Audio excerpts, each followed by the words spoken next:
যে স্বামী তার স্ত্রীকে কষ্ট দেয় তার 2 নাম্বার আযাব হচ্ছে সে যখন মারা যাবে তার কবরের সমস্ত আযাব মাফ হতে পারে, বাট সে যে স্ত্রী কষ্ট দিয়েছে আযাব কখনো মাফ হবে না।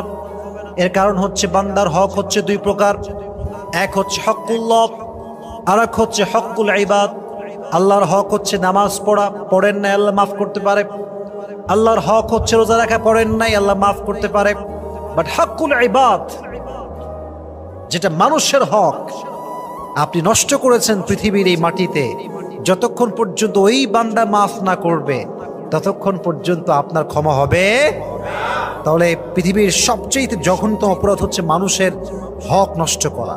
মানুষের হক যে নষ্ট করে সে মূলত ক্ষমা পায় না। আমরা মনে করি যে দিলাম কষ্ট, কি হবে, কিচ্ছু হবে না, কিন্তু আমরা বুঝলাম না যে এই দিন দিন না, আরো দিন, একদিন আসবে যেদিন আমাকে